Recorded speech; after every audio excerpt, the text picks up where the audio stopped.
company called Apex Strategies, and I do meeting facilitation. And Ed, you're going to be sitting here. Did you want to go next? Sure. Ed Shikata, City Manager, Palo Alto. Hi, Dave Shen. Dave Shen, Old Palo Alto. I'm Megan Kahn, and I live next to Addison Elementary. Nadia Nayak, I'm also in Old Palo Alto, and I'm the co-founder of CARD, which is Californians Advocating Responsible Rail Design. I'm Billy Riggs. I'm representing the Planning and Transportation Commission. Barbara Best from the Palo Alto Unified School District. Patricia Lau. I live at Altair Walk, which is next to the JCC in South Palo Alto. I was a consultant for Project Safety Net, which is a youth suicide prevention effort. Phil Burton, representing Midtown South. Judy Kleinberg. I'm with the Palo Alto Chamber of Commerce and formerly on the council and former mayor. We still had problems then, too. Same problems. Larry Klein, former mayor of Palo Alto. Tony Carrasco, architect and urban design.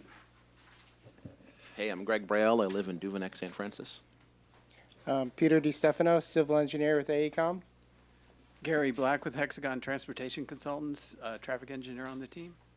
I'm Millette Litzinger with AECOM. I'm the deputy project manager. And then Chantel, did you want to introduce yourself to the world?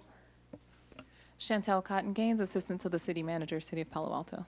Okay, and then we'll go ahead and start with the first row on the end. If you choose to introduce, we'll just go down the first row and then back on the second row. My name is Ken Troy. I'm a Ventura neighborhood resident. Lindsay Joy, Ventura neighborhood. Eva Yark, and live on Churchill. Megan Horgan-Taylor, your new chief communications officer. I'm Liz Niss, former mayor, current council member, and now a legitimate member, and one who can vote on any RAIA projects. My first legitimate meeting. Susan Newman, I'm a Southgate resident. Steve Carlson, Southgate resident. We've been conducting a survey within the neighborhood, which we can present in the public comments period at the end if there's time. Yep. Tom Vlasic, Southgate. Philip Kenny, I'm the City of Palo Alto's new chief transportation official. Gregory Wade, Emerson Street resident. Kathy Wade, Emerson Street resident. Rob Levitsky, Emerson, and Embarcadero. Stuart Hanson, Duveneck. Gary Lindgren, near Addison Street. Barbara Hazlett, Portier resident in the 1100 block of Emerson Street. I also own property downtown, and I'm representing the 1100 block of Emerson Street. Ken Strive, Palo Alto native, currently living in Ventura. Drew, Mid-Peninsula resident. Lydia Gu, council member. And Roland. And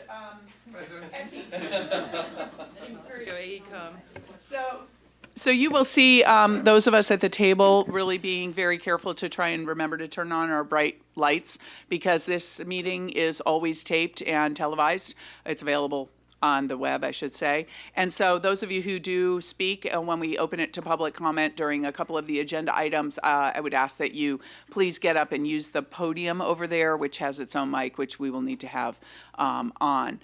As I mentioned before, we have an agenda. It's on those of you with packets, and we are getting some more packets made.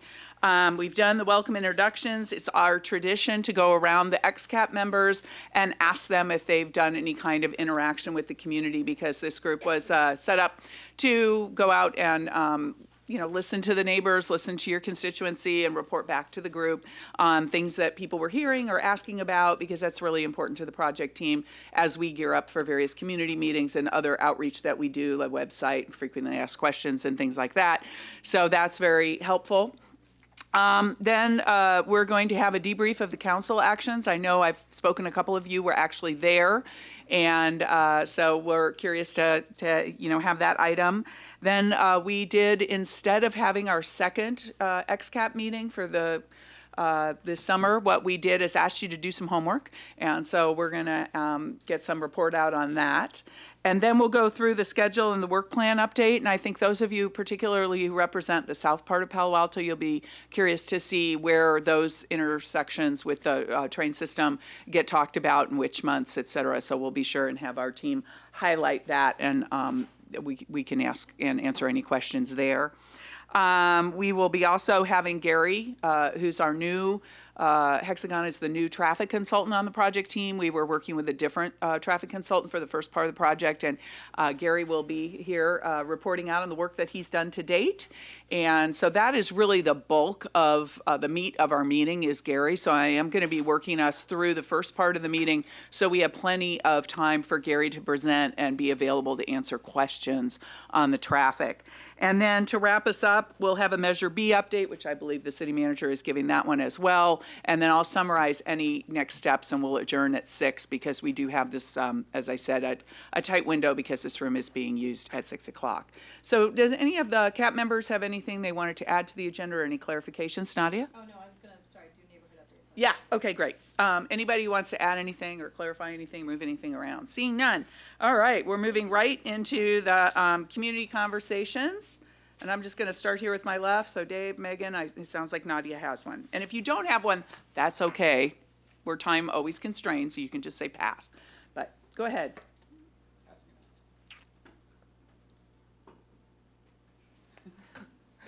I think that there are some folks from Emerson Street, and so they're interested to hear what the traffic consultants have come up with and have expressed some opinions to me, which I will share at that point. Okay, great, thanks.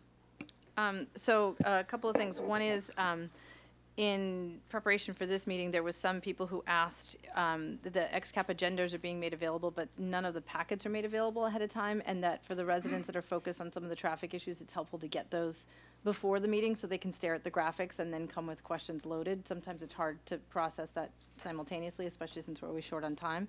So if it's at all possible to have these packets beforehand, that would be great.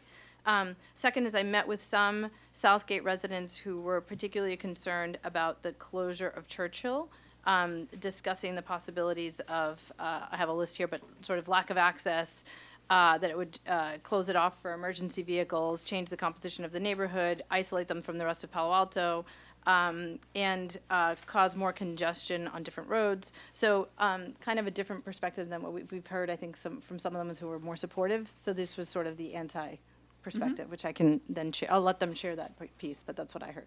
Okay, thank you. And yeah, we're going to create some space for you after we go around the table. I will ask the Southgate group to take a moment at the podium and explain what you've been doing. All righty. And Billy? Pass. All right. Barbara?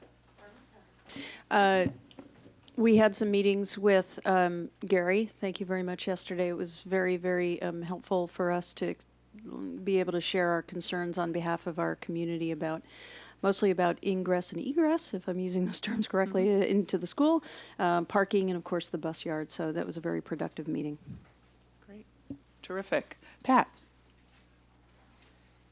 Last month I had a conversation with Dr. Scott Gabri, who is at the Volpe Center at MIT Department of Transportation. It's a research center, and he is an engineer as well as a psychologist who has expertise in suicide prevention. And I asked him what design would he recommend in terms of safety and injury and fatality prevention. And unfortunately, he said there is no data available, specifically about design. That's interesting feedback. Thank you. Phil? Yeah, two very brief points. First, I was hoping after the July meeting to be able to do outreach. No July meeting, no outreach. I'm planning to do some outreach based on this meeting. Second point, one of the things I picked up at the community meetings is concern about the viaduct structures. And the illustrations used actually showed BART, which is not a good example because BART is third rail, not over at catenary. So I know somebody in Sacramento who just yesterday sent me 3 photos showing the Sacramento LRV on viaduct, clearly showing the catenary. I'll be happy to share. I can plug them. I could plug in my laptop, or I could email out, whatever. Okay, I think emails would be great, right, Millette right. and Katie? I'll That'd be email those great. out. Thank you, Phil.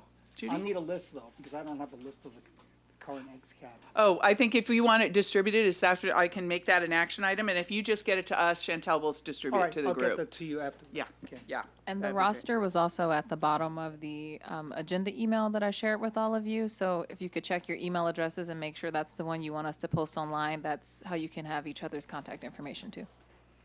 But in the meantime, go ahead and shoot us that, and we'll send those photos out for everybody. Okay, Judy. Well, this is only my second meeting, so there's not much for me to be able to do outreach on, but I will say that there is an opportunity to pull together a public policy forum, which we do periodically when there's a matter that impacts the business community. And so I do want to consult with you, in the plural, about when we might be able to do that. When would be the appropriate time to reach out? The business community is focused on an upcoming recession and an upcoming business tax. The rail separation is, of course, extremely important to the research park and others along the Alma corridor and downtown. But to get their attention, I think it would be very helpful to have a workshop kind of meeting and then get their feedback. So I think our big community meeting will be November 7th. So it sounds like we could do that beforehand, I think would be most useful, so that people can bring additional employees and other people could come to still take advantage of our public meeting. So are we looking at maybe September, October to get something like that scheduled, so we'd have more materials? Oh, yes, it would. And when is your community, what time of day is the community meeting? It's evening. Yeah, see, that's the No, business. it won't work for them, so Oh, that's yeah. why we want to be able to Perfect. show Thank them you. similar presentation. Yes, that's great. Yeah, That's great. beforehand. So Perfect. probably we're Thank looking you. at like October. Thank you. You Yeah. bet. All right, we'll put that as an action item that we'll work offline on that. Okay? Yes, pass. Okay, Tony? Greg? A few of us do have an email from an Alvin Lee who believes he can design a better and cheaper tunnel than AECom can. So we do have a few people like that in the community, and generally speaking, the response is, you know, you should share this information with the council. I have no ability to evaluate his MP3, so. I did a little Phil? bit. And I kinda- Well, I saw the emails. I didn't want to get into the email exchange. It wasn't our finest hour, but yeah. I hope we don't bring him up again. So that's a good way to ask Chantel to remind us how things that come in through our website get shared with the council, and what's your policy on that? You put a packet together for the council meetings and things like that? The city clerk's office shares the emails that come to the city council and the letters to council, and then I'm behind on it, but I usually also package them together. And when we take an item about rail to council, I also put it on there. And with the new website, we have a link that says emails to council, but it's as of about March, so I need to update those from there. But So they those are do the get few a chance to different see it, I think was your point. Yeah. Yes. No, that's great. Thank you. All righty. So now I'm going to ask our South Park folks to, whoever's going to be. Oh, that's a TV show, isn't it? So whoever wants to present, please take the stage for us. And again, you need to use the microphone so that it ends up. Yeah. Oh, you've got handouts. How awesome. Oh, fun. Thank you. All right. Well, some of us can share. On. Steve Carlson from Southgate.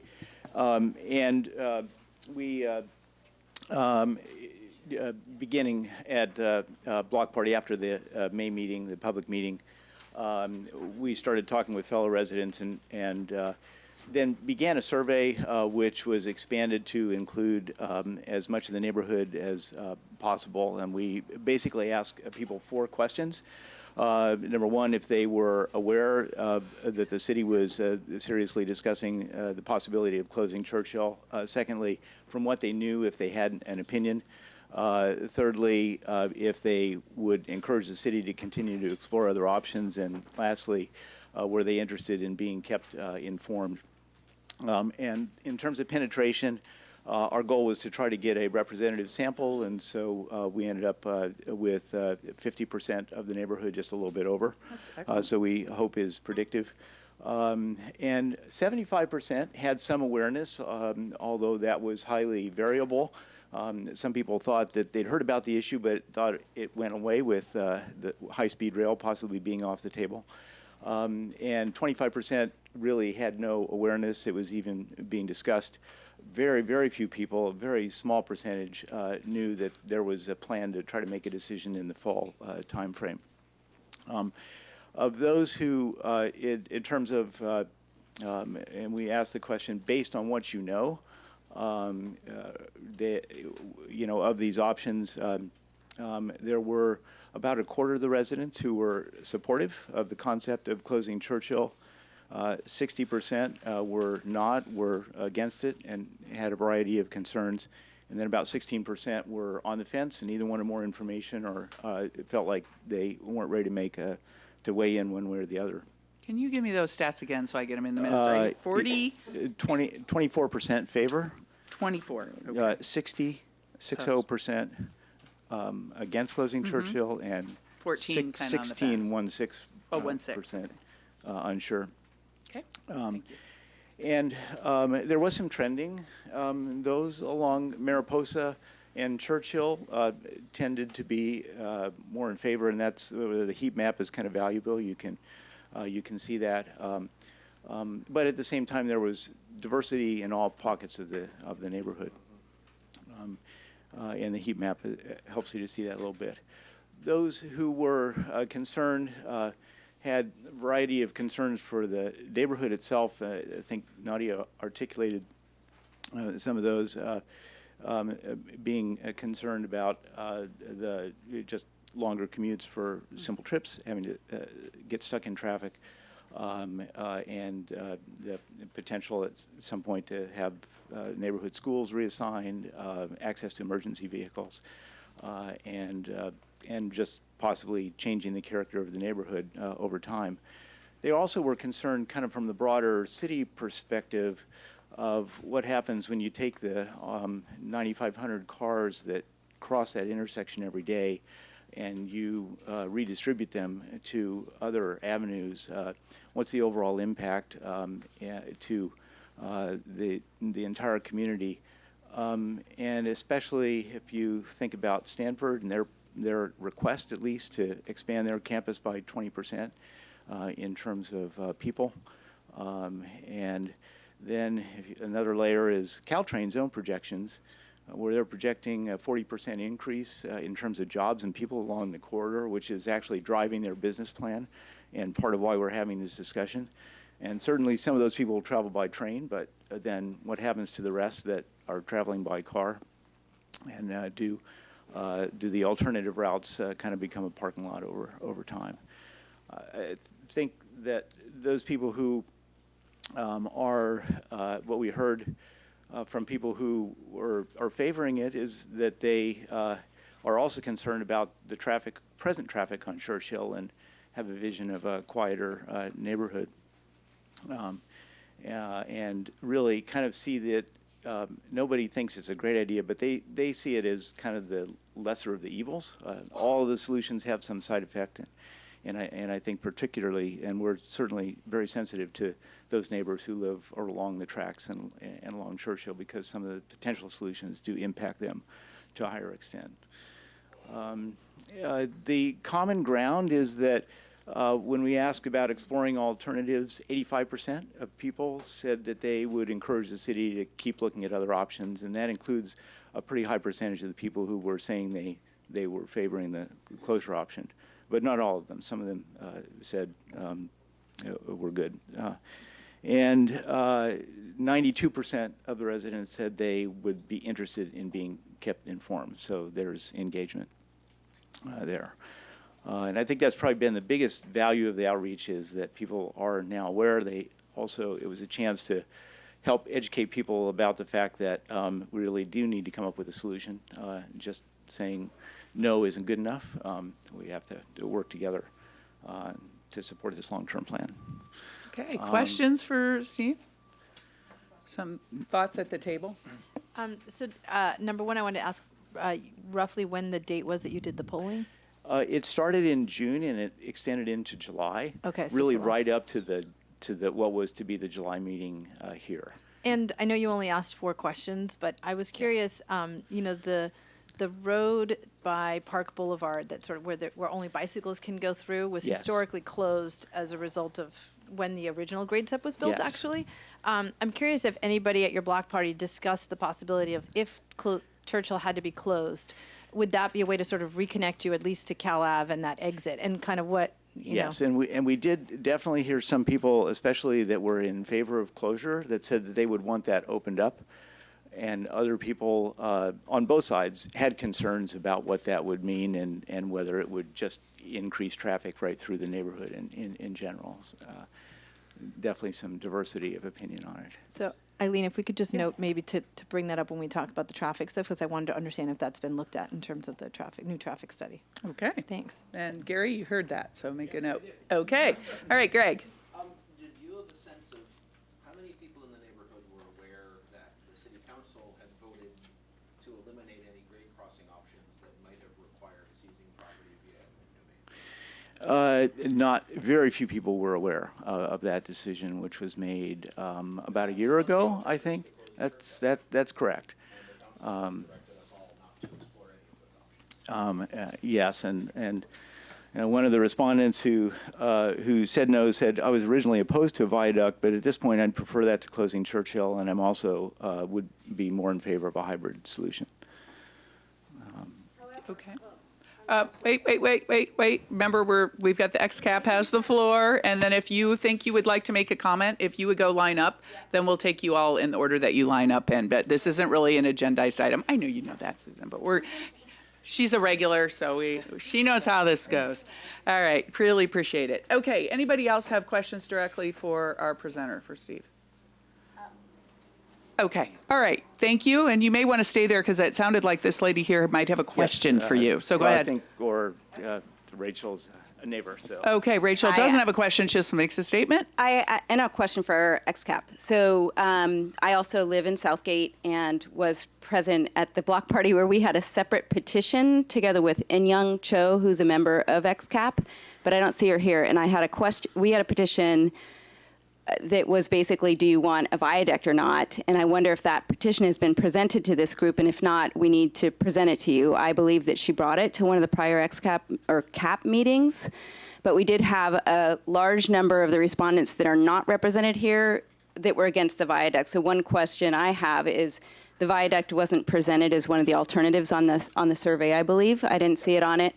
So I don't think the neighbors were making a decision regarding viaduct versus closure. They were just making a comment on whether they liked or not the closure. So, Thank you for that clarity. And then, do we have a copy of that petition? She We did. don't have a copy, but we've certainly had reference to it. Yeah, she Ask did. Ch- ask She brought Chantel. it at the last meeting. Chantel just left. I think she may have it. Okay, Chantel just left. Let's Check get with that her. clarified. Judy? A question for you, please. There's an awful lot of addresses here which don't have a color. What happened to them? They were people that we couldn't reach. So addresses with no color, they were not home, or we actually made repeated sweeps to get the 50%. So not everybody is represented. We think because we got 50% that is likely to be a predictive sample. But that's, yes, we'd love to have everybody. Okay, I don't know about statistics and 50% if that's likely, but thank you for that effort. So you did a block party and you went door to door? Yeah, at the block party, we started the survey, but we had about 30 respondents, and we didn't feel that was necessarily adequately predictive. Okay. So then we expanded the effort and went door to door and got the other responses. So maybe there's another way for the city to help get more responses, maybe in the utility bill, or just, I'm concerned when 50%, it's a lot, actually, thank you for getting at least 50, but there's an awful lot of people who haven't been heard from, and at least letting them know what's going on. If they're, you said a lot were unaware, that's important just as a threshold goal, so thank you. And there have been citywide mailings as part of this effort, thanks to David Chen's great idea. We have asked people to get involved, and we've provided information, and then, some people just don't take us up on it. they'll take it up when it's the moment that it's going to change. You know that. Yeah. Exactly. Chantel, since you're now back in the room, the question was from Rachel whether In Young Cho's the petition that the neighborhood had been given to her to present to us, and whether we actually had it. Do you recall? Because I don't recall it. Okay, and Nadia Chantel- doesn't either, so it's not just me. Chantal, I handed you a petition last meeting. Was that not related to this? Okay. Okay. All righty. Susan, we'll take your comment, and then I do want to move us on because I want to make sure we have plenty of time for Gary. And I I've just got a wanted to couple more say that items. we had some other supporting documentation, which we've both been out of town, and I wasn't able to get it all ready for today, but I will bring it next time. And included in that is some of the concerns about opening Park. So that's not definitive. That's just concerns that people had and something for us all to think about. I guess the other thing with regard to the viaduct, this is definitely not a formal conclusion either, but I had quite a few conversations with people about the viaduct. And when you began to talk about it and discuss the alternatives and discuss the possibility of really putting some focus on how to design such a thing to mitigate some of the concerns that people have, visual, noise, whatever they are, to really get to the bottom of it, understand exactly what those are going to be, and to put some effort into beautifying it, if at all possible. Then I don't know. This is what I personally would like to see, and I had a number of people respond positively to that approach. So I think if you just say, do you want a viaduct or not? They're going to say no, right? Which is exactly what I said many years ago when I first heard the idea. But now that I've heard of all the alternatives and all the things that are going on and all the things that can't be done, and I think about the results of closing off one of these arteries, I think it's nuts not to consider the viaduct. I just in a better way. And the last thing is that as for the number of people who aren't represented, excuse me, a little nervous. There were quite a few people who are houses that were empty because they're being renovated. So that's a piece. That's That's an why I interesting say statistic. it's probably more like 60%. Thank you. Thank you. And that's kind of what Phil was saying about getting some more attractive versions of that you were able to get from Sacramento that we'll distribute. They're not as bad as the BART one, I think is what you were saying. They're different. Let me be clear, BART does not have overhead structure. It's the catenary that you wanted to make sure that we saw. The Right. overhead power structure that is not present in a BART viaduct. So a BART viaduct is misleading, Got it. and I don't like misleading. Okay. Well, we're going to get your things put out. Tony, did you want to say something? Then I'm going to give this gentleman the floor. Just on the point about a viaduct, I think Megan had sent a really beautiful video of what happened after the Melbourne viaduct got implemented and the response from the neighbors. Okay. We need to make a field trip. Yeah. It was beautiful. And you'll need a facilitator. Absolutely. Okay, thank you. That's a great point. Maybe we can, when we send out the photos, we can resend that video. I think that would be a good. Yeah, it's a long, especially for tall people. Okay, yes, sir. Okay. I'm one of the not counted residents on that. Oh, could you give us your name? Tom Vlasic, and I'm on Mariposa. And I've talked to a number of residents, and I don't want the air to be filled with the idea that the neighborhood is completely opposed to closing Churchill. I think that's a small representation in reality. I know you talk to a lot of people, but there are a lot of facts that weren't included in that discussion that have to be played out. I mean, they're going to have to be played out with this committee and ultimately with the council. So I think there's an awful lot of concern within my neighbors, anyway, about any kind of elevated viaduct. We're willing to talk about a viaduct that allows that undercrossing for bikes coming out of Palo Alto High back and forth. I mean, something that works with that makes sense. But the idea of a raised viaduct that impacts so many houses along that strip in there and changes, I mean, we talk about changing character of the community. that will change the character of the community tremendously. And I think my fear is that we're going to wind up with a Castellia kind of process where we've got signs this way and signs that way. Now we're going to have a committee that, to me, sounds like it's primarily buffering the council from a political decision. You have technical information here going to a political committee that goes to the council. So I just am concerned that the facts are going to get lost in the process. So. Okay, thank you, Tom. And just to let everyone know, I am going to move us on to the next item, which does speak to some of the process things that was a perfect segue for. And also, Tom, you'll want to put, if you can, on your calendar our September 5th CAP meeting, XCAP meeting, which is our next meeting. Same bat time, same bat channel. And it will have the Churchill topic as one of the topics that we do a deep dive around the table. So that would probably be something to get on your calendar. You'll see it again in the work plan. Larry. Yes. You need to use the microphone. Oh, yeah, I keep forgetting that. Yeah. And then you're on. Greg mentioned the council. I don't think you're close enough, Larry. We need, yeah. This new technology, I don't know. We're going to have to hook you up. Greg mentioned the council's action of some time ago saying the city would not move to take any properties. Okay. But two things, and that seems to me are, I want to explore whether that's really still true or not. So it's really addressed to you, Ed. One, it seems to me that the council has been considering proposals that do require taking of property. And second, this committee's new charge included the sort of vague phrase that we were to consider other options. I forget the precise language, but that we were to consider new things. And taking property where appropriate might very well be considered as part of that.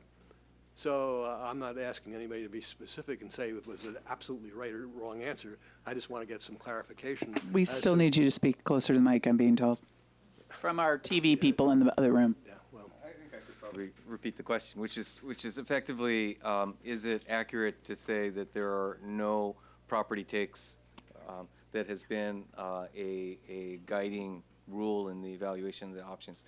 And as Larry pointed out, I think the answer is, in general terms, it is accurate that the council in previous actions has certainly expressed the priority to avoid any property acquisitions, certainly by eminent domain.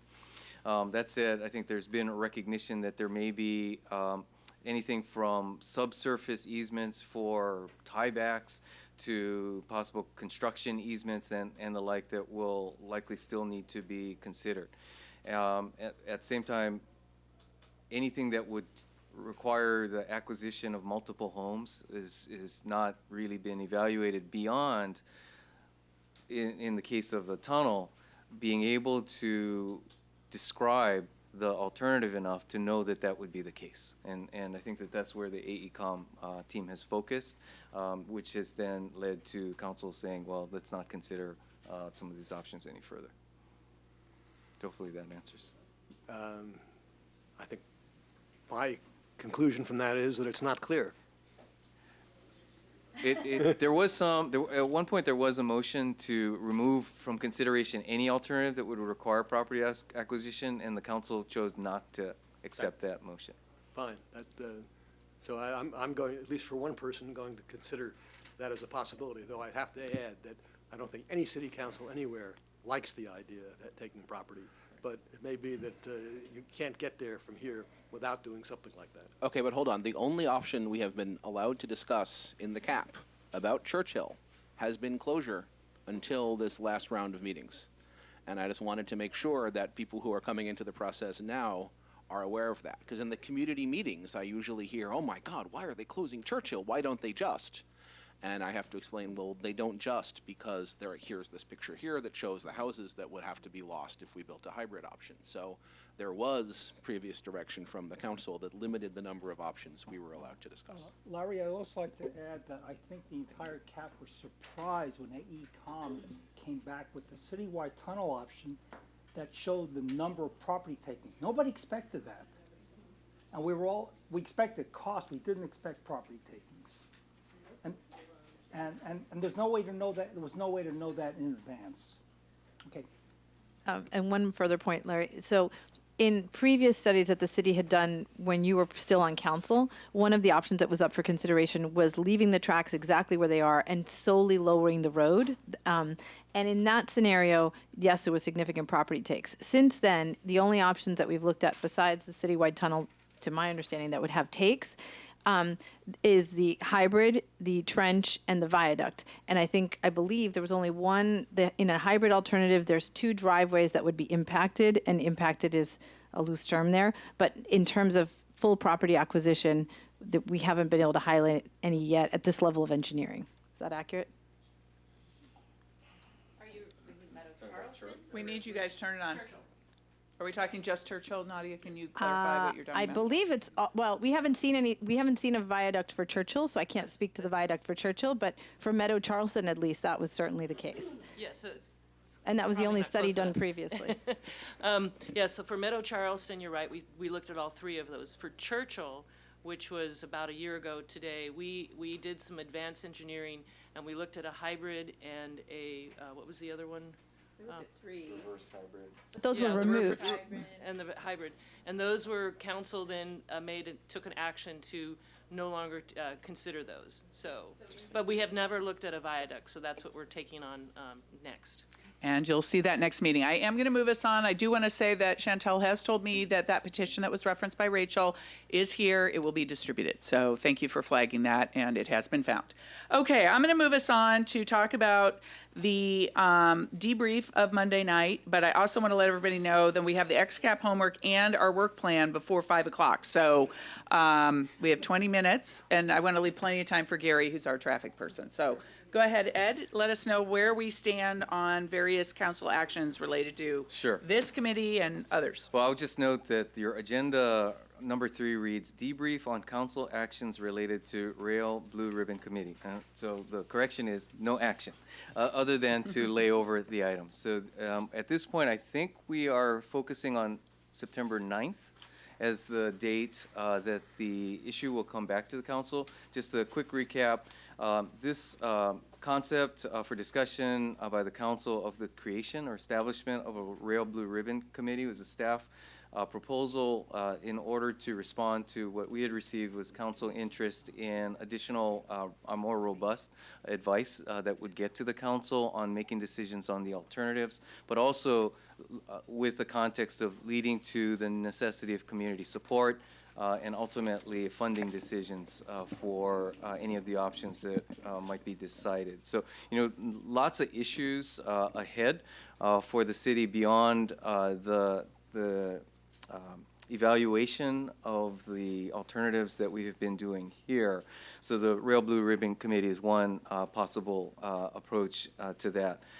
Some questions from council, a number of questions from members of the public came up on Monday. We do expect we'll continue to work the issue between now and September 9th. We'll, as we did for this past Monday, share the report as soon as it's prepared and certainly invite XCAP to attend that meeting. I suspect we could probably eat the whole meeting on this topic, but that said, let me just stop there and might suggest that beyond any questions we handle right now, that as Eileen pointed out, I and others will be available after the meeting, so we'll swap out, for those who came in late, the NVCAP will have its working group meeting in this room at 6 o'clock. So we're going to execute a marching band swap so that they will come in, I think a little before 6, they'll be having some refreshments in the conference room in the back. So we'll swap at that point and then we'll be able to continue. But we'll be adjourned from the Yes. regular meeting by then. Yes. Okay, so it looks like Roland might want to make a public comment, but let me take the XCAP members first. If there's any questions or clarifications, the city manager can provide. Megan, and I also saw Nadia's hand go up. Yeah, my question is that there was public comment on Monday night. Is the itemized, or the agendized item on the 9th going to be that continuation? Or since it's going to have a new staff report, will there be public comment taken again? I'm sure we'll take more public comment. I think that's pretty straightforward. So just to clarify, will it have a new staff report? I would expect that we will, yes. Okay. And will it answer the question, there's been a lingering question of whether this XCAP would report to council or continue to report to you. So do we have clarification on that? That's an open question. You know, ultimately, the council will need to decide that. Okay, anybody else around the table before I give the floor? Yes. Phil. I actually watched the meeting stream from Seattle, which is a great facility, by the way. What? Good, sorry, you had to watch it. Was in Seattle. So I understand the need for a more robust process. What I don't, this is first a bit of a statement, then a question. What I don't understand is this duplication of effort. Now, all my business experience is private sector, but the last thing you do is create two groups where one can serve. That's the observation. The question is, why not simply appoint a few more members, let's say former electeds or whoever is qualified, to the SCAP? We've got this group of people here. Beef it up. Why duplicate and lose a lot of time in the process? Fair question, and you know, ultimately we could end up there. But that said, the staff proposal was intended to give the council a body that did go through the conflict screen, the conflict of interest, screening, and be subject to Brown Act, which, as we had talked about previously, was not the way that this group had worked to date. And the way I distinguish the XCAP from this RBRIC, as we've referred to it, is the XCAP has really provided us with invaluable input to ensure that we're looking at these alternatives from the lens of neighborhoods. And so the very input that you have individually and as a group been giving to us reflects the fact that some of the folks live right next to the rail line and are providing us that context, those concerns, and an understanding of the potential impacts there. That's different from an advisory committee that, by its nature, could be restricted to being at least 1,000 feet or what have you, in having any financial or real property interest from the line itself, which is similar to the same issue Councilmember Nis raised, that even as a council member, being close to the rail can be can require individuals to be excluded from the decision making, and even in some circumstances, and I understand it's debated, advisory capacity. So I'll just say this and I'll shut up. It's not clear why the council needs a decision-making as opposed to advisory, because it's the council's job to make decisions, not to delegate the difficult, politically fraught decisions to people who have not been elected and are not Glad that was answerable a to the statement voters. rather than a question. That's a statement. So, and the question I have is, do you expect that everybody here on the current XCAP would necessarily want or be able to serve in an advisory committee? No decision with respect to that. Okay, just that's a caution as well as a question. Okay, Tony, but I do want to acknowledge that Adina and Im Young are both here. Thank you for being here. Welcome. And Tony has the floor. And then I will get to you, I promise. My issue is the Brown Act. I think we've been working together very well, sharing emails, sharing ideas, and moving forward, and understanding bad ideas from slightly better ones.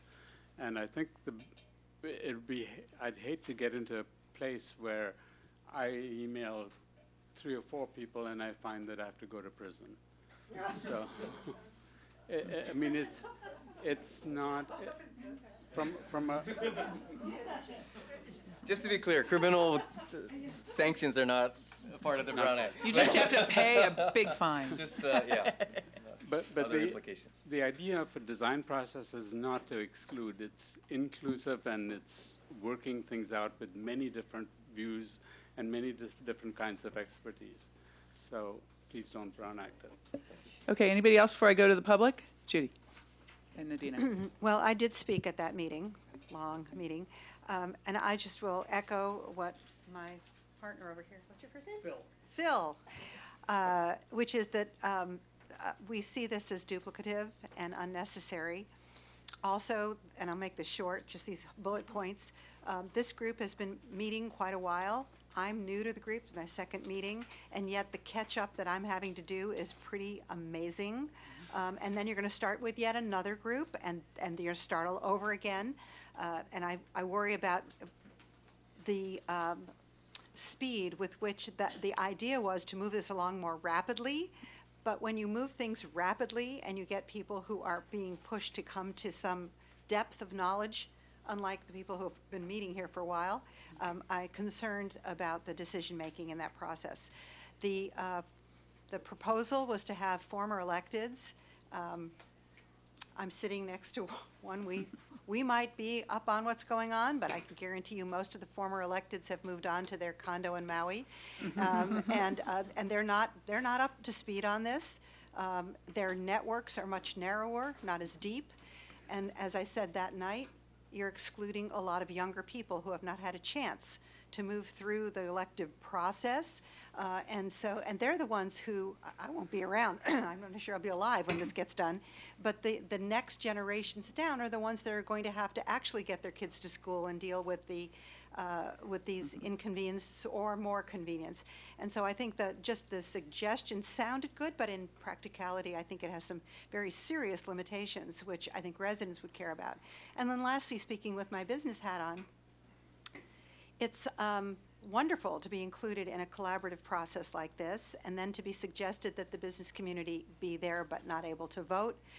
It's okay to take your money, but you can't really vote. And so I think it would be far more collaborative to have business members who, okay, maybe they're residents, but at least have business members who actually it's worth their time to be involved and not sidelined into you can be there, but you're not really valued at the same level as others. And I understand, no question about residents, but I think there are business people, and there's one right down here who's not going to go to jail, Tony, I hope.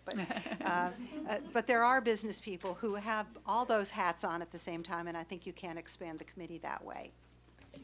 Okay, Adina had the floor, and then it sounds like Larry might want to speak, and then we'll go to Roland. Yes. Yeah, so I'll also recap the idea that I gave in public comment, which is an idea that I had about 30 seconds or less before I actually made the public comment, which was that there seemed to be two different good purposes that may be kind of overlapping and intertwinkled and might be better off being a little bit more teased apart, because yesterday there was a finance committee meeting looking at the potential of doing a ballot measure, and the previous time that Palo Alto did a ballot measure, there was a blue ribbon commission that worked on the infrastructure, the IBRIC, and did a really good job at assessing what the different needs were for funding and how to fund it, and then segued into the funding. And that is needed, and it seemed like it was discussed for the grade separation as though the ballot measure would be part of it, but there might, if Palo Alto is working on a ballot measure, it might also, there's other issues. There's other transportation related issues on funding. I've heard housing being mentioned. There's a variety of other goals. So maybe the goal of having people with the policy and political expertise and connections working on things more broadly related to the ballot measure, including but not limited to the grade separations. So maybe that would help address what was seen as missing that was needed to set up something else, but to have that something else work on something that is also needed and would be valuable in the community based on the good IBRIC experience in the past. Okay, thanks, Adina. Larry? Yes, I spoke at the council meeting Monday night as well, in favor of the general idea, but not having former council members as the constituents of that committee. But I'm speaking now just to address one point that Phil raised, and it's Ed's memo, but he did not say that the committee he's recommending would have the decision-making authority. And indeed, I think that's not even allowed under the city's charter. This would, under what Ed is proposing, it would be a committee that recommends in the same way that the IBRIC did, that Adina mentioned, and the same way that our Planning Commission does, and indeed all of our committees. The City Council in Palo Alto historically has been very jealous about maintaining the right to make decisions. I can only say this, if you have a group like this that's advising, another group that's advising, you will inevitably have conflict and overlap and duplication of effort. I totally agree with you, and I think. That's why there should be just one group. I totally agree with you, and I spoke to that. I think almost everybody who spoke to the council on Monday night said there shouldn't be two groups. least not How you two get to doing one exactly the group same is thing, another first of all. story, but that's, I think, I agree with you on that, but I don't think you need to worry that the council is going to be able to avoid the responsibility of making the final decisions. Okay, I see Billy's hand, and then I really I do just- need to cut off the I- conversation to get to I was rolling. gonna, I'd prefer if we defer this conversation or come back to it. I was gonna suggest we move on to because there's some substantive stuff that's on the agenda that I want to be able to participate in. Whoops. Okay, you two need to please take a seat. We've got a public person making a comment. Roland, you have the floor. Yes, and I'm a member of the public, so I don't get a lot of time, and I'm going to get straight to the point here. First of all, I don't believe this came from council. It came from staff. It came from your city manager. And what really concerns me there, if you read the memo, there's a suggestion of bringing outside parties, such as the leadership group, and now you get into serious problems, because AECOM happened to be a member of the leadership group that makes substantial contributions to the leadership group.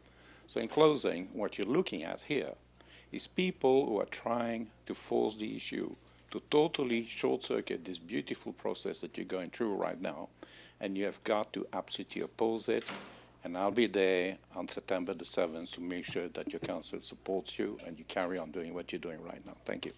Okay, and the date was the 9th. All right, I'm moving on to Chantel, you're the next item, which is our homework. And I'm not taking additional comments on that because I have several more items. You can come up at a different item and make a public comment. Okay, Chantel, we're moved on to the XCAP homework. And if you would walk us quickly through that, then we'll get to the work plan, and then I can open it up for your comment after the work plan. Great, thank you very much. Just a reminder of the items that we need from the XCAP members. The first is, like I mentioned, the roster. I need the email address that you're comfortable with us posting online, so that if members of the public or each other you guys would like to make contact, that would be doable. Secondly, is we have finally redone the Connecting Palo Alto website to make it more user-friendly, and it's helpful to have people that are not every day involved on this project from the city perspective to weigh in and give us any feedback. So even members of the public, if you can go to the connectingpaloalto.com website, and within a week, just let me know if you have any general comments, and we'll get those changes made on the website. But the idea is to make it user-friendly to the average person who's trying to Ms. Kleinberg's point, come into this process, understand where we are, and understand where we're going, is the idea of the website. And lastly, just 1 second, there will be the design charrette on September 27th. I believe is the date. We'll verify that when we get to the work plan discussion.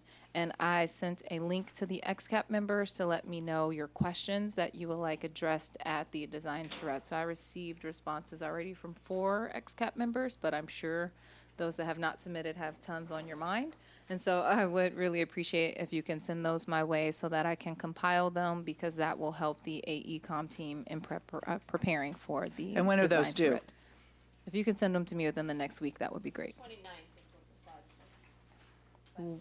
Yes, what the August slide 29th, says. That's which is next Thursday. A week from tomorrow. Okay, Nadia. So I would appreciate a better description of what exactly this design charrette does and is, because I didn't find that the Survey Monkey questions, We're going to cover that in the next item, so if Okay. you could hold that, that would be great. Okay. Clarification, what's the method by which the public can give comments on the website? I've been sending emails to the listed address, transportation, but I don't get responses back. It's been weeks of That's not good. So I'll give you 2 possibilities. You can send it there, and I will check with staff to see why it's not being forwarded to me. And you can also email it to myself, which is Chantel, CHANTAL, .gaines, GAINES, at cityofpaloalto.org. So we will get your comments one way or the other, and I apologize if you've had some difficulties in the past. Okay, now we're going to move on to the work plan. Etty, I believe you're going to walk us through this. I'm going to kind of Or start us Millette? off real quick, and Okay. Eddie's going to chime in here. So in the interest of time, we're going to kind of speed through this a little bit, but this slide here is just kind of a repeat of what Chantel had sent to the XCAP members as far as our meeting schedule. And what I really want to highlight for you in a shorter way than some of the future slides is telling you what engineering topics are coming next. So today, we're talking about the traffic analysis as well as the Alma and El Barcadero options. And then at the next CAP meeting on September 5th is when we're going to explore the Churchill Viaduct in detail. And then the following one on September 25th is when we're going to do the South Palo Alto alternatives, or South Palo Alto tunnel alternatives. So that's kind of, in a nutshell, we're trying to get so we have plenty of time to explore each of those. So that's the order that we were going into those. And then on the 27th will be the design charrette, and Eddie's going to kind of talk about the outline of that. But I do want to reiterate what Chantel's saying is the better you guide us on the answers and the things you want to discuss, because this is going to be the opportunity to do the deep dive. So if we know what you really are interested in hearing, then that can help us focus our preparation. Okay, so you're still going to take us through the PowerPoint, though, right? I Just think a it'd be little bit. helpful. I do. But to the point of the PowerPoint, you guys all have copies of this, and this is kind of giving you a look ahead of what we plan over the next few months for us as far as what we're going to be preparing. But just to touch briefly on the charrette, the idea of the charrette is going to be a good extended amount of time. We're actually going to be in the Mitchell Park location.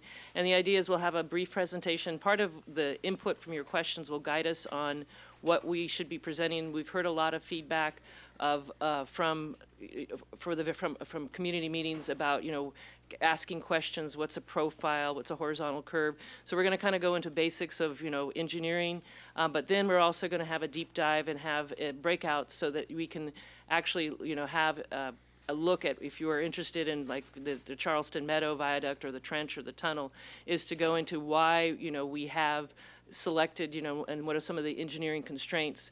On the tunnel, we've heard, well, you can get your tunnels closer together. And so we're going to be presenting that. And so that's kind of what we're trying to go to, like, if you have any questions of why an alternative is where it is, or why why can't we go steeper, or why can't we get vertical clearance? That's the opportunity for us to talk about the whys and and the constraints on that. So. And I'm going to ask the city manager to let us know how are we. We are going to have availability for the public to participate, and then there was some question about whether the council is also participating. Have we dealt with that? And what's the latest on that? I think we do expect that we'll have some council members, so we're still working through with the city attorney's office as to how logistically to handle that. We've done workshops with the council previously. It may simply involve noticing. Okay. Thank you. All right, I am going to have Millette go through the PowerPoint so you can Sorry, can I see. ask a question about the charrette? So I think what you described sounds awesome, but my understanding is that the term charrette is usually used when you're sort of brainstorming and looking to tweak ideas. And so my concern is that even just the using the word of charrette makes people think that they're coming with their most creative ideas. And if we are simply presenting the things that we've already talked about in very helpful and great detail, I don't.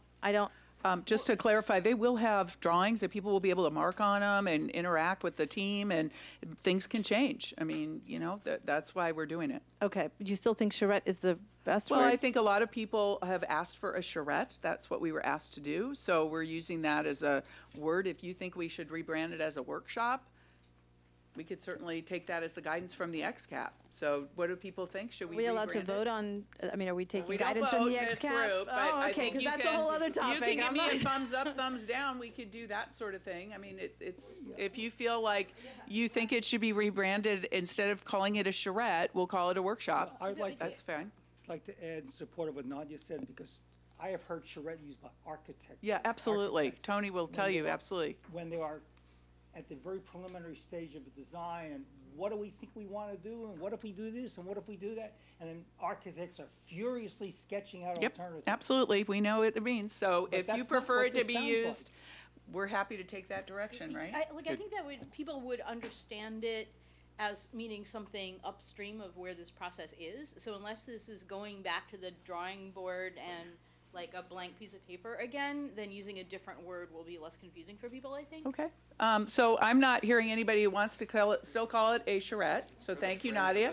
So let's call it a workshop. Does anybody have a problem with the term workshop?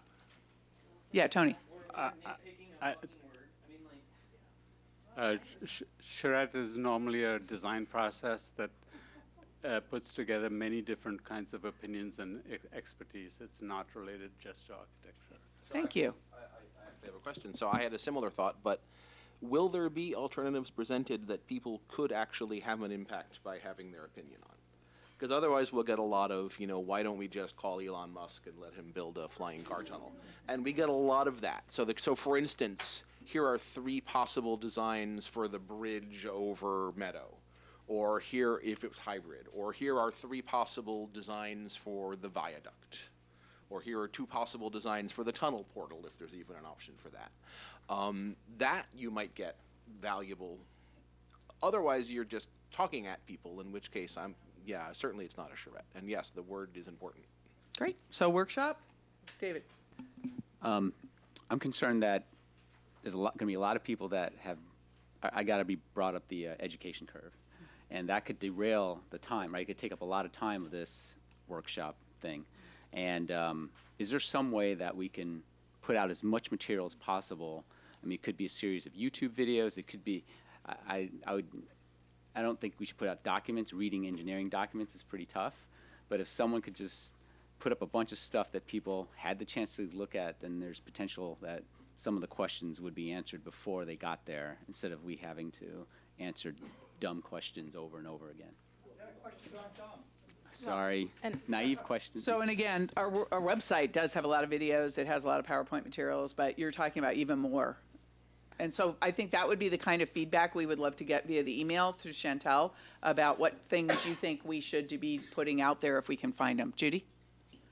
Just a quick question. This workshop, charrette workshop, is it just the design, or is it also cost analysis? Etty? We were going to focus on the design, and because if you make a change, we can't actually, we have the costs already that we've developed so far to date, so those will be available. But, we're not going to, if somebody comes up with a better idea, we're not going to be able to say, oh, that's going to be, plus or minus at that point. But we'd take that back and come back and report to the group if there was a cost issue. I would say from the business point of view, since it looks like you want the business community to pay for this, one major option, it would be very helpful to have the cost analysis as part of the workshop information. When you say it's been available to the business community, that's pretty critical. Everybody wants this to be attractive and an asset in the community, but we also need to look at and I think residents have a stake in cost analysis as well, and I think that's, if you were building a home, you wouldn't just go off and design it without figuring out your budget. Yeah, so we'll make that very easy to find, but it is available. Tony, and then I see a couple people wanting to speak from the public, and I see Larry, and I think Greg wants to speak. Just wanted to second what Judy's mentioned, and at the last meeting, I think 2 months ago, I'd asked for costs on these things to be made public, so we can measure what a viaduct cost versus a. Yeah, the total is, but if you can get it by breakdown, you want some more breakdown. Yeah. Okay, I had Larry, and I think Greg, and then I see Barbara and Roland. Yes, I think it's very important that the community understand what the costs are, even if they're approximate. Because it's always easier to choose the top of the line if you don't know what the cost of it goes. But I have a question that goes to a little different point. How is this supposed to be different than the workshop we had in the spring? What workshop in the spring? The last. Are you talking about a community meeting? Yes, whatever you want to call it, where you all made presentations and there were. Well, that was a community meeting, and that was more of an announce and explain, and then go to tables where you would get your questions answered.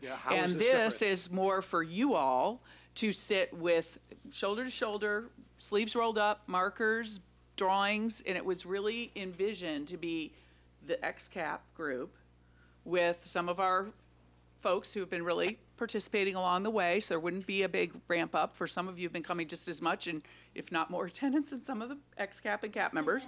And potentially opening it up to council members who, of course, have always been getting workshopped and led along the way. This is not intended to be for somebody who this is their first time. It is not set up for that because we're hoping to have small, intimate groups of people interacting with the various topics that this group is providing to us ahead of time so that we can make it really useful for you. You haven't made it clear to me, because we can't distinguish between members of the public. Just because people who have attended before as compared to. No, I understand that. I do, So but how again, are we it's focused. distinguishing? If we're going to make it clear that we're coming closer to the decision, you're going to have a bigger turnout. Well, I think your point's well taken, and in fact, David's as well, that I think we'll need in the advertising for this workshop to be very clear. This is going to be a very detail-oriented review of the options. It's really not a place to debate, the merits of one versus the other, but it will be an opportunity to talk to the engineers about things like the specific locations and the grades and the implications for adjacent properties, things like that. So we'll need to make the notices very clear that this will be a very detailed So are you session. thinking then that maybe there's some restrictions on the seats? And do we want to ask this group whether they feel that's an appropriate thing to do? In other words, the people sitting at the chairs around the table are either a council member or an ex-CAP member, and that anyone else is sort of similar to what happens at the ex-CAP meetings. They can speak but wait their turn. They're standing up around watching other people who are really the talkers. I mean, are we going to do that? I think our original thought was we were trying to be a little bit more inclusive of some of our folks that have been very involved, but I think that a couple of our ex-CAP members are sharing with us, the concern and the potential making it less useful for you all around the table. So let's figure out, what do you want to do? Sure, open to whatever format makes sense. Because it's not intended, Larry, to be another community meeting. It's absolutely intended to be the deep dive. So I'm hoping that this charrette will include, for example, some of the ideas that have been surfaced about roundabouts and whatnot. And then I would also add that I've heard at least one other design alternative, which quite frankly I've tried to struggle because somebody drew it on a cocktail napkin for me on how to put it in writing and even be able to give it to you guys to be able to include it as like, oh, be ready because there's going to be this question. So I think part of it is it would be good to dedicate some time at a meeting before the charrette for people who have things like that, who want to come to the meeting and be like, okay, here's my quick sketch because I don't know how to email this. Because I think a lot of people struggle, they don't have the verbiage, the pictures, the what have you, but they have some ideas, and how do we get those? But yeah, I mean, I'm very concerned about, I really appreciate trying to get the ex-CAP members into some of the really juicy stuff, but yeah, you're gonna have a lot of people who, as Judy said, as you get closer, are suddenly gonna be like, wait, what's this meeting I'm going? And then get really confused and really upset and very frustrated, especially since we can't really talk about costs because, as Eddie said, it depends on your design. So I think, yeah, it's gonna be a fine line. I'm also a little concerned about the comment, not for first-time attendees, so to speak. The first community meetings I attended had roughly the same number of attendees, and I was disappointed not to see more in the second than the first. And I think it's still a minority, small minority of the total Palo Alto population. And yet, at some point, the majority of the population has to be engaged, or there's not going to be a successful ballot measure. And the charrette could be one of those opportunities, but not if we structure it in a way that makes those people feel unwelcomed. I don't think that was the way your team was asked to prepare for this event. So it could be another technique to get feedback from the public, but it is not the assignment that was given to your team. The team was asked to create an opportunity for, as Nadia put it so eloquently, to get the ex-CAP, into the juicy topics that we don't have time for in this format. And so there was a decision and a scope adjustment made to have a day-long session to get you in that space. Yeah, so to answer Larry Klein's question, one obvious difference between this charrette and the community meetings is simply the amount of time involved. I felt the community meetings were rushed, and this won't be. Well, I think in order to maximize, if If the scope of that charrette is really designed to get the most out of XCAP, then frankly, the best way to do that is to be able to get us to talk openly about some of the things, to be able to then opine on what we would like the charrette to be. I mean, part of what's happening is we've been asked to do the homework individually, and each of us sends in questions, but nobody knows what the other one said, and maybe I was interested in what Tony said or what Greg said. And without having the ability to do those things, and without having the ability to vote on, hey, we want to I bring this think thing if you all forward. would finish that assignment, we could make all of that input available to all of you, because we probably can't cover all of the topics.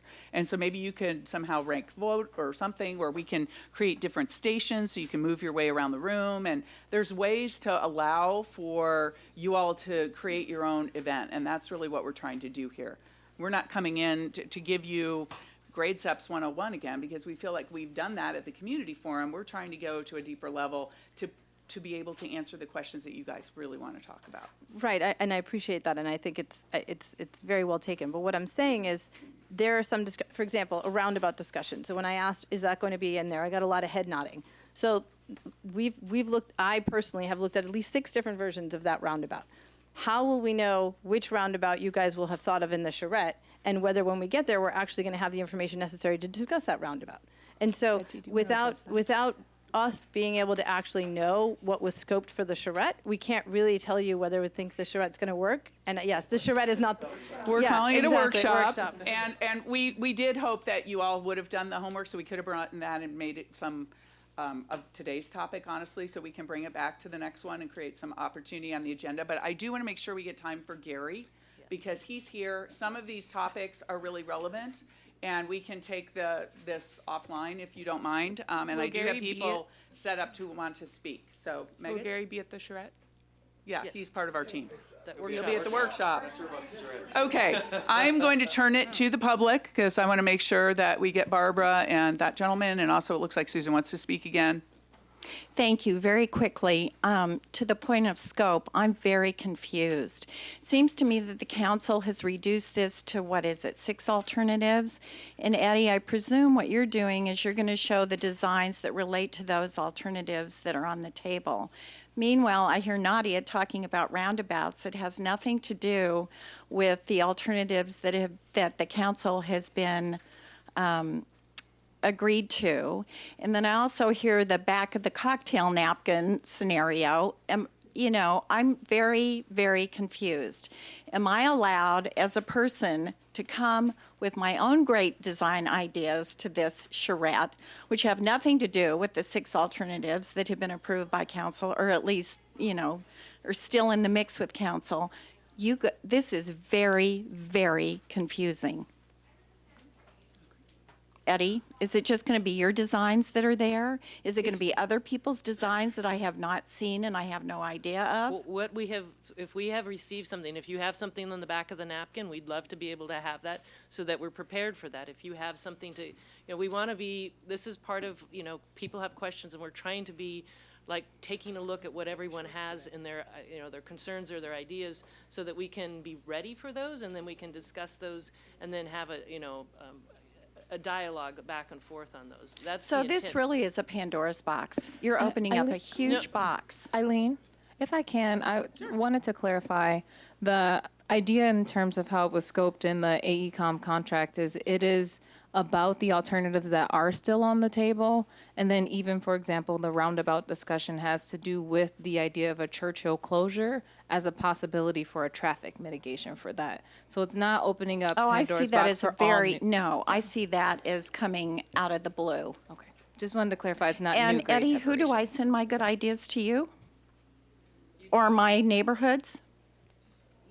You could put it on the website or send it directly to Chantel, who compiles it all. And can I ask, how many have you had from outside people that aren't, scoped by the city, approved by the city, part of the city planning, and part of the paid consultancy?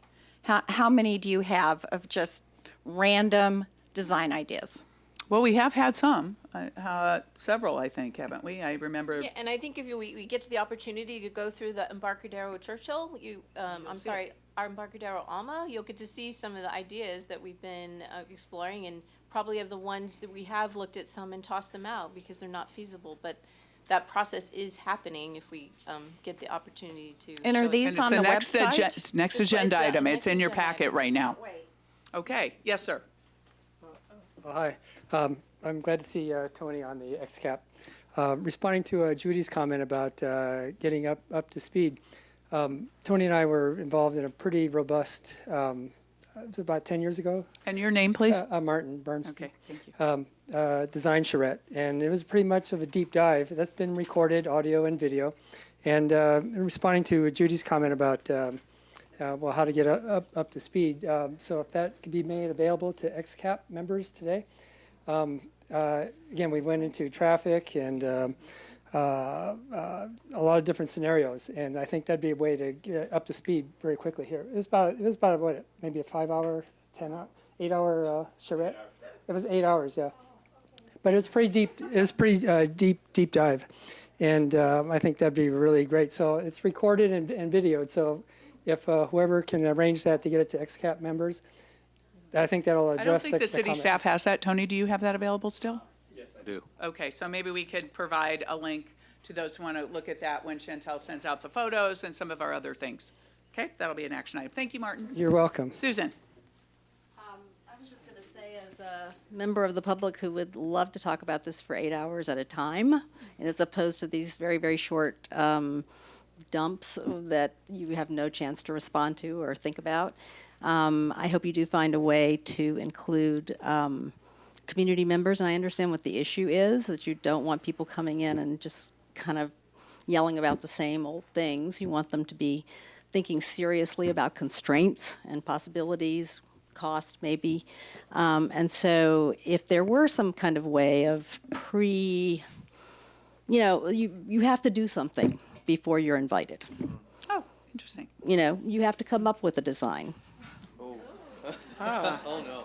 Or, not a design that has to be, included, but you have to sort of show some serious thought, or you have to write a document that shows that you know about what some of the issues are. And anyway, it's a Okay, thank you. That's interesting feedback. Also, one of the things, lots of really great material has been described. The video of the other design charrette, some of the stuff that Phil has brought up about the image of the different trains. And you're sending it to the XCAP, which is, of course, appropriate. Are we also allowed, how can we get in? So Chantel usually puts those also on the website, do you not? When you send something like that, it would be on our new website. The links to the photos that we're going to send out, Tony's 8-hour video, and some of the other materials, you'll be sending a link that has to be somewhere. So those links will be posted on our website. We'll follow up. Yeah, this is sort of an informal way to Yeah, of course. Yes. expand All the right, I am XCAP. going to call time on this because I really want Gary to get a moment in the sun here. And so you've got about 35 minutes, and we do have a hard stop on this room. And then if people need to adjourn, I would still call your attention to this work plan. It's very detailed, and it shows you which months and what activities, et cetera. So if you have comments and questions about it, you've got this information. Please take a look at it. Okay, you're on, Gary. Before you get started, are we going to have a comment I have to leave before this, if he's going to take all 35 minutes. I've got some questions about the traffic engineering on here. You have questions about what? The traffic engineering, the counts. Yeah, et he's cetera, going right now. details. He's gonna have time. I have kids to pick up at 5:45, so. Okay, if well, you're he'll gonna take all be time- giving you all that information, and hopefully that'll get out. And if not, maybe we can create a minute for you to do it before you need to walk out. But it's part of his presentation, so the dates and places and all that, right, Gary? Okay, yeah. So take it away, Gary. Okay, let me get started.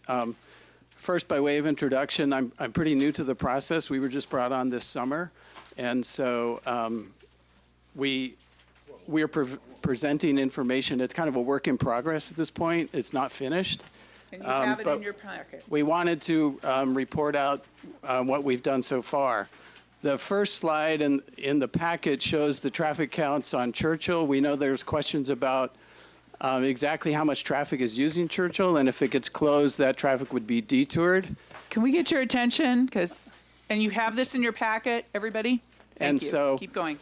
Because we were started in the summer, we recognized that we can't do traffic counts in the summer because school's not in session. We did find some traffic counts that were done for the Stanford GUP in 2016. There's also counts done for this study in December of 2018. We did our own counts in June. We recognize that's the summer. but we're scheduled to do more counts now that school's back in session and study Churchill some more. But we just wanted to see if we're in the ballpark here. And our conclusion is that if you see, for example, the counts that were done for the December 18th report on Churchill in the morning, there's about 700 cars, and we counted a little under 700 cars in the summer. And Stanford counted a little under 700 cars in 2016.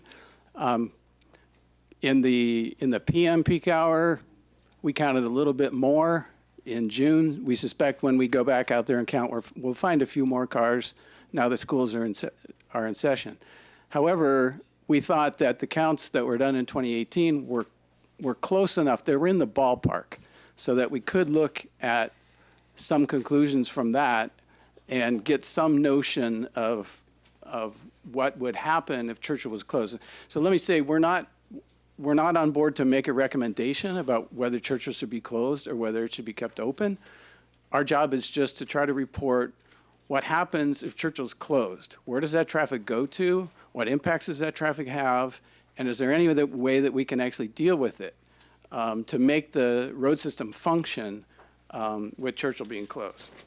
So the last time you heard a presentation about this, there were 8 intersections that were identified as being deficient as a result of this, what we call reassigned traffic. I'll call it reassigned traffic. So that's traffic that used to use Churchill, now it's going to go somewhere else. When we examined the data, we believe there'd be 6 intersections that would be affected, not 8. And so you can go to the next slide. So this slide you saw before, and this shows where the intersections are located. And so El Camino and Embarcadero, that's no surprise because that would get more traffic. Also, El Camino and Page Mill would get more traffic, no surprise there. And also Oregon Expressway and Alma. We did a particular focus on the intersections that make up what I will call the interchange of Embarcadero and Alma. There's 3 intersections there that were all studied, and they were all found to be deficient. And as I think everybody here knows, that if we can call it an interchange, is incomplete. It doesn't allow all movements to be made. Some of the movements require using neighborhood residential streets for the connections. And there would be an increase, with Churchill closed, there would be an increase of traffic using those streets. We called it going around the block. There would be an increase of traffic going around the block. And so we deemed this to be something that should be avoided if possible. And so we were looking at ways to address these deficiencies. I'm sorry, could you help us with what the X's and checks mean in this slide or in the previous slide? X means that we determined that there would not be impacts at those intersections, Oregon and Middlefield, and Embarcadero and Cowper. So we don't believe that there would be impacts at those 2 intersections, but there would be at the other 6. Which neighborhood streets are the ones that you're focused on? Lincoln, High, and Emerson. So we can go on. I'm going to go over these other ones real fast because I guess maybe if we have an after meeting, you can ask more questions about these intersections. But you saw improvements before for El Camino and Embarcadero, which we agree with, to add a double left turn lane on Embarcadero onto El Camino. That's feasible, and that would be helpful to the to accommodate the added traffic. Okay. Also, the recommendation from before was to add traffic signals at the 2 intersections that comprise the ramps for Alma Street at Oregon Expressway. We concur with that. We think that that would accommodate the traffic that would be added there. And then at El Camino and Page Mill, the recommendation was to add a right turn lane on, Oregon Expressway / Page Mill going northbound on El Camino. That's feasible. We think that would really help with accommodating the traffic that would be added to that right turn movement. So now we'll go on to the 3 intersections that comprise the, what I'll call the interchange for Alma and Embarcadero. This was a improvement recommendation that you saw last time, and we've called this now we've numbered these, so we've called this one option 1. We are not recommending this option because for a couple of reasons. One is that this only partially addresses the traffic that goes around the block. This would allow some traffic to not have to go around the block, but not all of it. And also there's operational problems with this alternative, which I'm not going to go into, but again, if you want to deep dive on that, we can talk about it later. So go on to the next one. So option 2. Lincoln and Emerson. This was another option that you saw last time, which we're now calling option 2. This one has the same problems with option 1, that it doesn't address the traffic going around the block, at least not all of it, and it's also geometrically infeasible. So we're not recommending that one. I think the PowerPoint says not recommended, or yeah, if they're not recommended. So our team came up with what we're now calling option 3, and this, maybe we spend a little more time on this one because you haven't seen it before, and it's trying to address all of the movements that would occur between Alma and Embarcadero, so there would be no reason for traffic to go around the block anymore. And we have a couple variants of that. So the one that's on the screen now, we're calling with the High Street connection. So the key feature of this, though, is that there's a traffic signal added on Embarcadero at Kingsley.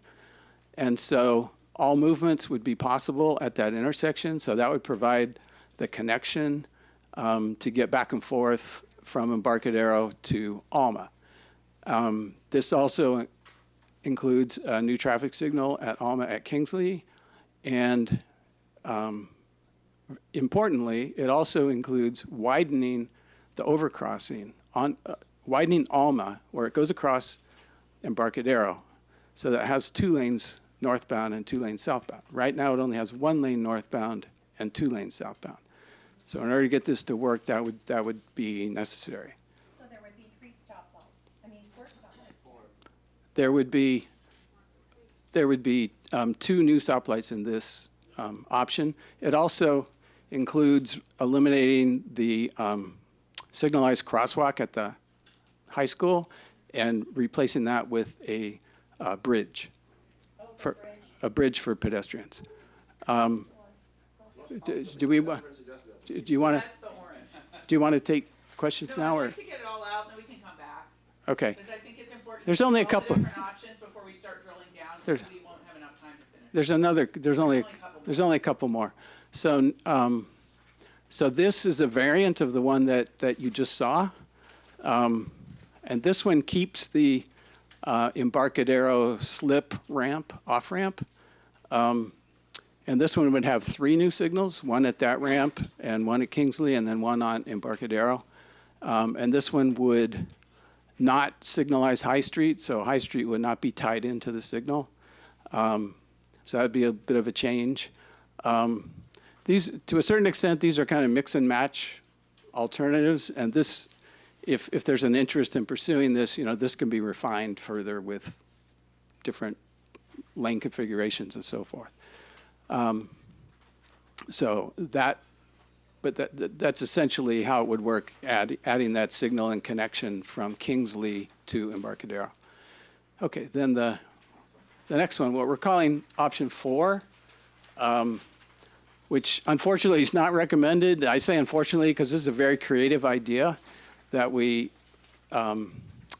enjoyed looking at, but this one has a problem. If Millette, you could point to the intersection of Kingsley and Alma, right there. That's a very busy intersection in this alternative, with a lot of left turns from Alma onto Kingsley and a lot of northbound traffic on Alma. So that intersection would not function as shown there as an unsignalized intersection, and the traffic would back up into the roundabout. We also looked at it with a signal at that location to better accommodate the left turns. But again, the traffic would back up from the left turn into the roundabout, which would shut down the roundabout. we thought about as a team whether it'd be possible to really tweak this alternative more to get it maybe with some of the problems eliminated. And there are other problems, but I won't spend a lot of time on. Well, maybe I'll just mention one that is that the ramp that goes westbound from the roundabout onto Embarcadero that would be problematic because there would be a sight distance issue when you got to the end of the ramp. And also that ramp would feed into Embarcadero extremely close to the signal that goes into the shopping center and to the high school. And so traffic would need to shoot across from the ramp to get into a left turn lane to go to the high school. It's potentially a hazardous intersection. And also, since this alternative would involve putting the railroad up on a viaduct, this alternative would be extremely expensive, and we feel that there are alternatives that would serve the traffic just as well, if not better, actually, in my opinion, better, for substantially less cost. Okay, that was it? That was it. I saw Judy had her hand up, and I see Tony. Yes, but he has to leave in 15 minutes, Adina, so I'm going to call on various people, make sure to get to Billy. Yeah. I would turn my time over to Billy for the moment. Okay, Billy, you're on. No, I just really had three comments having looked at this previously, which is I wasn't sure when the traffic counts were done and got a little clarity on that, but I'm still not sure when the GUP counts were done, but I can look into that. Well, let's get that. But The GUP counts were done while school was in session. yeah, so, okay. They're not summer counts. In 2016. But, Yeah, 2016. I think there are kind of two observations that I'm looking at for BFVs is that we have some natural traffic calming conditions in some of these locations. For example, the neck down on Alma, which we talked about quite inordinately. So the expansion, the roadway expansion there will induce speed. So I think that, you highlighted some of the disadvantages there with that fourth option. But I think that's something to consider, particularly, for example, that intersection of Page Mill, Oregon, El Camino. We approved 46 units of residential for the northeast corner.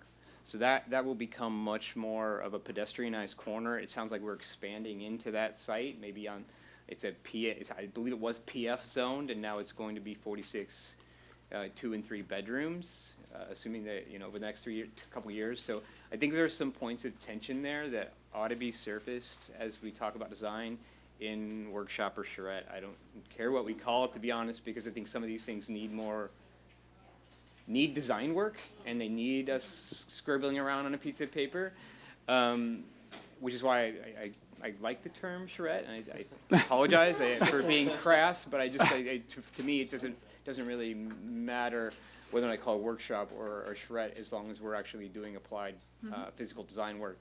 And it sounds like that may be an opportunity at the meeting.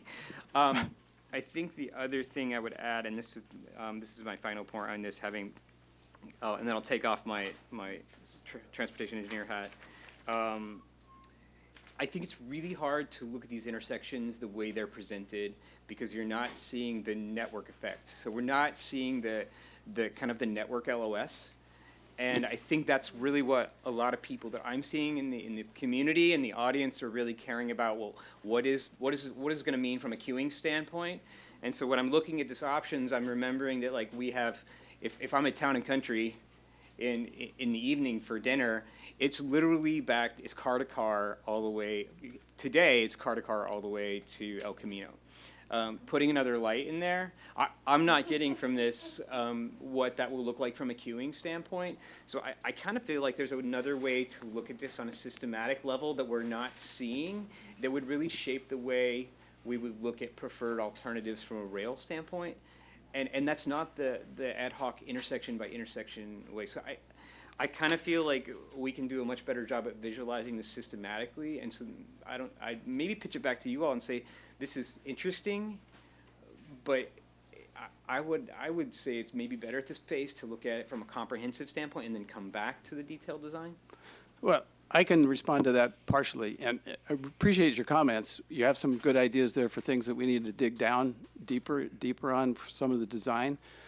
I would say that if we can't even get an intersection to function on paper, then that's a non-starter. You're talking about some refinements, I think, to, you know, how would the signal actually operate? How long would the queues be? Could this actually work? And we're not here to tell you right now today that this would actually work. We're just saying that this is promising. But we've also shown some other ones that we said, these absolutely won't work.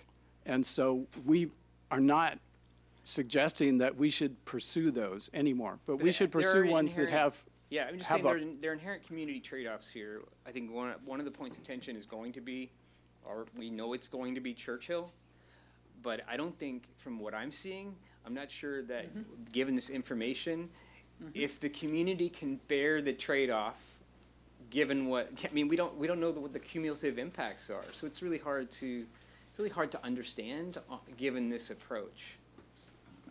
Okay, so we can look into that, Nadia, and then Megan. So I would absolutely agree with what Billy was saying, and would add to that a few comments. One is, we talked about historically there had been a proposal to change the entrance to Town and Country. When Town and Country when Palo Alto Medical Foundation was built, the original entrance was supposed to be on the street where the Opportunity Center is and the car wash is. And one of the ideas that was proposed at a previous CAP meeting was the idea of moving the entrance from Town and Country that currently exists across from the high school and actually reconfiguring the entrance to be on the side which is now the side basically where the valet parking is. So that was one of the ideas that I would like to see kind of fleshed out in terms of the charrette or workshop or whatever we're going with here. Second is, I would totally agree with what Billy said, that the widening of the bridge at Embarcadero serves as a traffic calming thing because people are going at a faster clip speed, regardless of the posted speed limit, on Alma. And then as you're getting across Embarcadero, you slow down to come into the downtown. And that kind of sets the pace for the fact that you're going to slow down as you hit Forest and you hit Hamilton. It's not something we inherently designed today, but it actually does serve a really important purpose in terms of getting people down to the speeds for bikes and neighborhoods and pedestrians. And so as much as it might serve some kind of traffic thing, I'm assuming it has to do with the cars off of Kingsley. I still think that's a really important thing that we might want to think about preserving.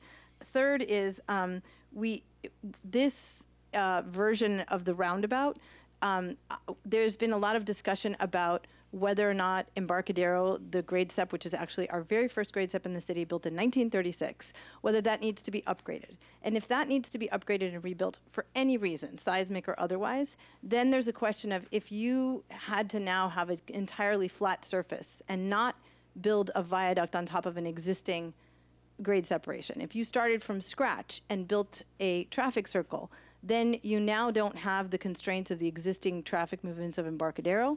There's a potential of having one of the parts of a roundabout dip into the back of Town and Country, so people off the roundabout could now go straight into Town and Country and not have to queue in line. There's also a discussion about, depending on the movement of what happens at the school district, whether you could have an exit off the roundabout that could actually get cars directly into Palo Alto High School and some reconfiguration of that back road. So all of those are ideas that, to Billy's point, it would be useful to kind of look at this more systematically, and that's part of why in the previous CAP meetings I asked if we could expand looking at the signaling of the lights of Embarcadero and El Camino, because there's a problem there also. The turns where you get into Kara's Bakery there at Town and Country causes problems on, and then also looking at Park Boulevard and kind of what happens to that part of Churchill. So I think I would agree that we need to look at a lot of this more systemically, and if there's a chance, so I think there's a design charrette and then there's a traffic charrette, to be honest. Okay, Megan. No, I didn't. I'm just going up this and we'll go back around. Judy, I know you do still want to speak, and I think that I'm doing that. So when you say seated, I took it to truly give it, yeah. I will, of course. Yeah, Megan. I had two specific questions. There's a pre-existing plan to connect, let's see, I forget the name of the street right now, but that dead ends into Emerson, which is a bicycle. It is Kingsley? Okay. Yeah, that bicycles come down from the elementary school and so forth to go to Town and Country. And so there was a design to improve that, as well as the intersection of El Camino and Embarcadero. Is any of that included in this? Because it doesn't appear to be, if you're adding lanes at El Camino. That's compatible with the design. It's, Okay. it's kind of a schematic design at this point, as you could easily tell, but that would be compatible, yes. Okay, thank you. And my other question was about queuing on Kingsley. If we do have, you know, the queuing that's currently on Churchill, if you're ever driving down Alma, is very large for people trying to turn from Alma on to Churchill left. So if we're having that, if we're moving that from where it is now to Kingsley turning on to Embarcadero, quite a bit of that, what does the queuing look like in that area? We did look at the queuing. I should, and right now we're showing, well, this isn't the right one, but maybe we go to 3 instead. So this is just showing 1 lane in each direction on Kingsley. And that would accommodate the existing traffic volume without queuing issues, I guess you could say. However, if we were to look at a future case, 2035 or something like that, we would need to have 4 lanes on Kingsley in order to mitigate the queuing issue. So we also had a drawing before that had 4 lanes on Kingsley, so there's opportunities, let's just say that. Okay, Dave, before we go back around. Just so I'm clear, you're taking away the pedestrian light and moving it basically up further Embarcadero to make that light at Kingsley? Is that what's happening? No, this shows a bridge. I know. Pedestrian bridge. I know, but right now there's a light. There's a light. So Taking we're out the gonna light. take that light Take out that light out and we're put a basically bridge. moving it up there. Yeah. Thank you. Okay, anybody want to get down to Judy? Greg? 3 things. If you're going to have a design workshop or charrette in which you ask people opinion for alternatives, this is great to have 2 alternatives, and you have people in the neighborhood actually weigh in on what about this, what about that, what about the other thing. So I think it's a great topic for a charrette. Number 2 is, if you're going to do traffic counts when school is in session, make sure you also do them when Stanford is in session, because they don't always overlap. And the third thing is, please consider pedestrian impacts. So for instance, if I'm a kid at Pally and it's lunchtime and I want to go to Kirk's Steak Burgers and the only option is for me to go around this giant high pedestrian overpass, I'm just going to jaywalk. So, you know, considering like, you know, what happens to all the high school students at lunchtime, there's like 7,000 of them that go across the street for lunch, so. Thank you. Tony? So, looking at these 3 options, 1, 2, and 3 assumes that the track's on grade, and we haven't come to that conclusion yet. So we should be free of that constraint when we're looking at these options. The roundabout issue, the existing left turn into Kingsley happens now without a left turn lane, yes. I don't see why it would be increase. It might increase just because of population increase, but we will be dealing with the same number of cars that turn left onto Kingsley as we did in present time. So there's no reason why Kingsley should not work, because it works now. The second issue, the roundabout. We have spoken with 2 traffic engineers, 2 roundabout designers, and they think that it will work. And the basic reason why we sort of looked at this issue is to take out what you call the going around the block. As we continue to grow, I think there'll be more and more traffic going around that block, and it's not fair and not a good thing to go through, to get through traffic through a residential neighborhood. So that's a fatal flaw for me on 1, 2, and 3. The ramp that you identified as a fatal flaw in option 4 is one that solves this problem of going around the block and should be looked at more carefully. There are ways to solve that problem, and we need to go deeper and into the nitty-gritty of how that intersection will work in order to say that you don't recommend it. If I could, oh, sorry, go ahead, yeah, finish. no. Well, I was going to respond to your one point about the option 3. Option 3, and I realized we're throwing these things up and you've got like 30 seconds to look at them. If you look at that one longer, you'll see, with that option, nobody goes around the block. Nobody goes through the neighborhood, unless you count Kingsley as a neighborhood street. There would be traffic on Kingsley, we acknowledge that. There'd be no traffic on Lincoln, there'd be no traffic on High, there'd be no traffic on Emerson with that one. And so I just wanted to put that out there, you know, But your point about the roundabout, we heard here, if we were to scrape this intersection and just make it flat and start from scratch, we could design a roundabout that would work. I'm sure we could. Yes, that's much easier.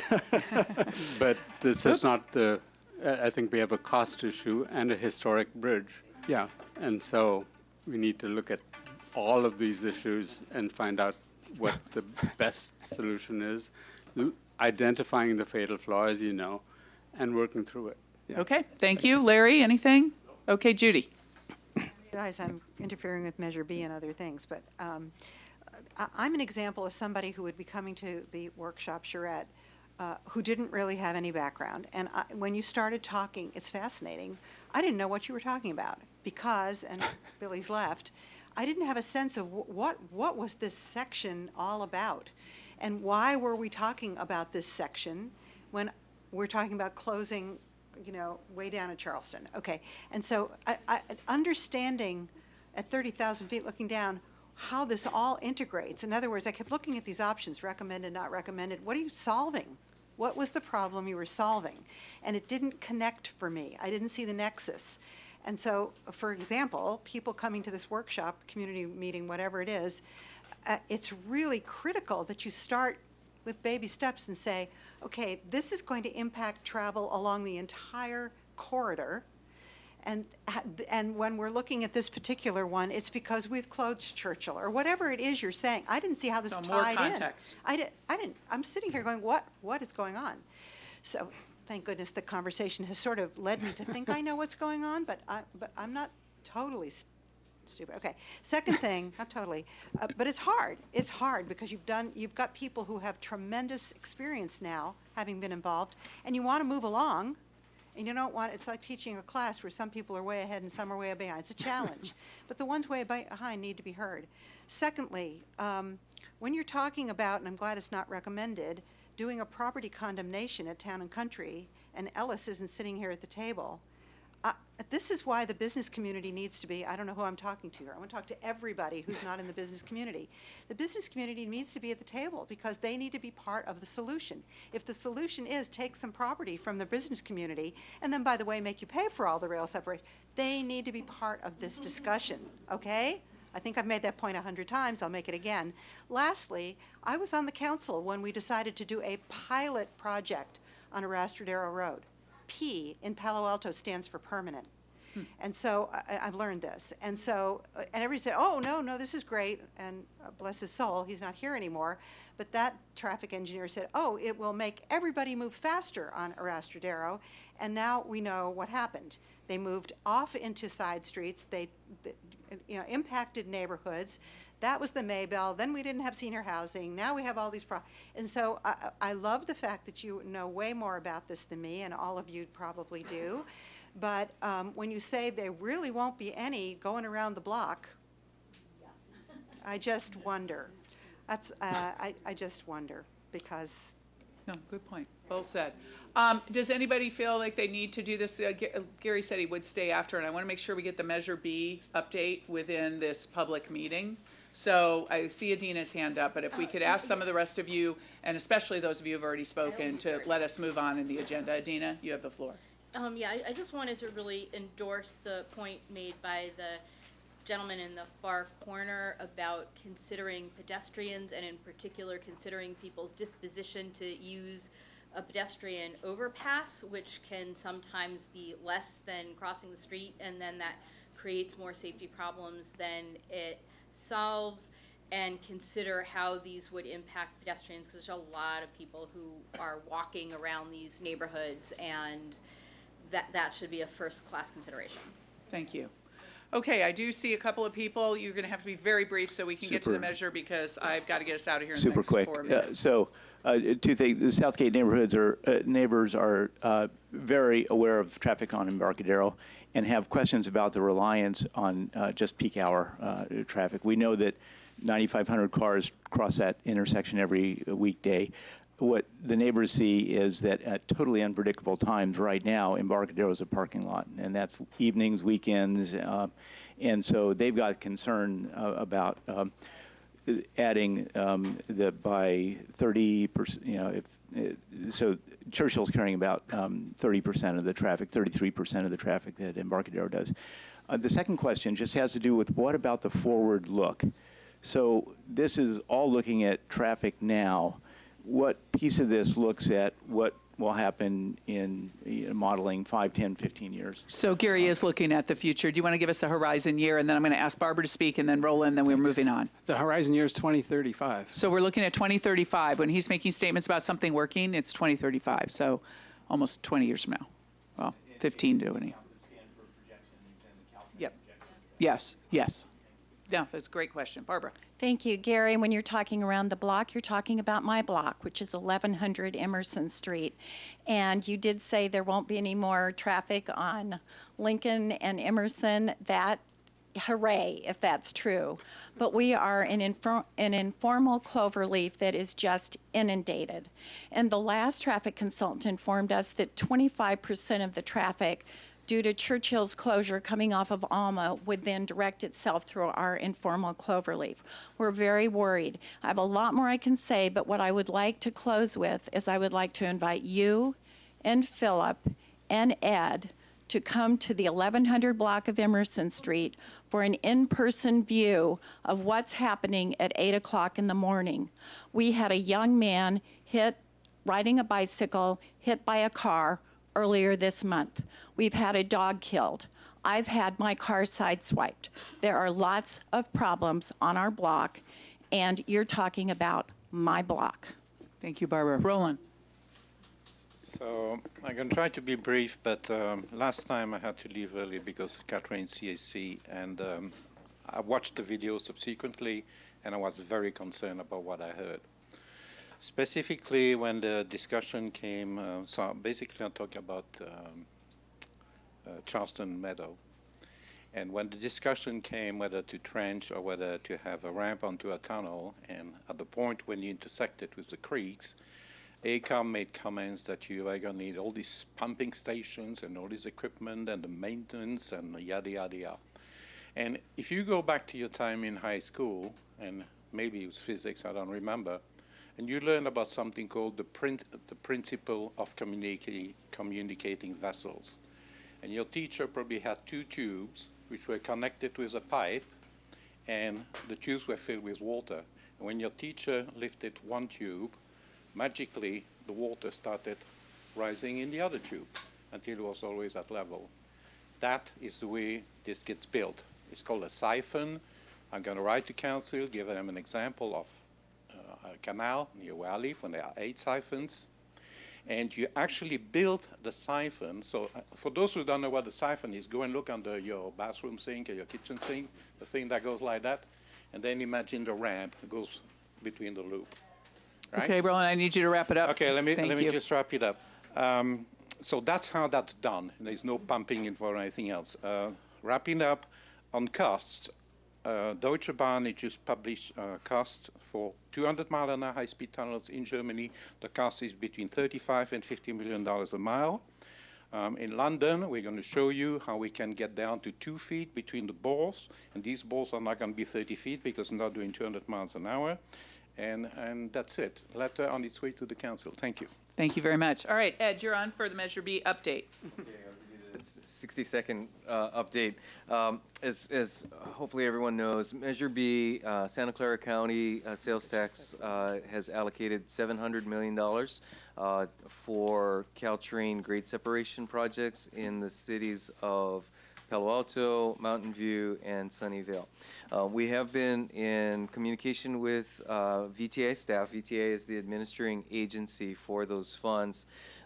Most recently, a meeting that our Vice Mayor Adrian Fine mentioned at a recent council meeting with the General Manager, Nuria Fernandez, and our staff. At that meeting, Nuria communicated that VTA staff is working on what they're calling an implementation plan for Measure B, which will lay out cash flow estimates as well as criteria for the allocation of the funds among the cities and ultimately to projects. Her message was very clear that any assumption or expectation that the funds would be split by the number of crossings, which would indicate that Palo Alto would receive half, 350 million of the funds. It was never written down and really is not a commitment, does not exist. And as such, the process going forward is one that they're putting together that will involve criteria, project readiness, cost effectiveness, and others in making funding allocation decisions. So there's more to come on it. We do expect to see drafts of their implementation plan. They had suggested it would be weeks. I think subsequent to that, we believe they're going to be working on a more extended timeline, but nonetheless, we are. Bottom line message is that we will need to stay diligent in monitoring how VTA is progressing in its allocation methods, as well as ensuring that we're advocating on Palo Alto's behalf to ensure that we can maximize the receipt of our share of those funds. It does relate to how decisions are made at VTA, and as such, just want to mention that the council also talked about this past Monday a letter in response to the Santa Clara County Civil Grand Jury's report on VTA governance, and that we will be finalizing our letter, which effectively expresses concern with the way the VTA governance is currently structured and want to continue to advocate for maximum representation of Palo Alto and other cities in their decision-making going forward on issues such as Measure B. Okay, well, thank you very much. It looks like Nadia might have a question for you, but we are going to move to that other room and let the folks have this room. So we are formally adjourned, and thank you very much, and sorry about the very tight booking this evening. Eileen, I have to say that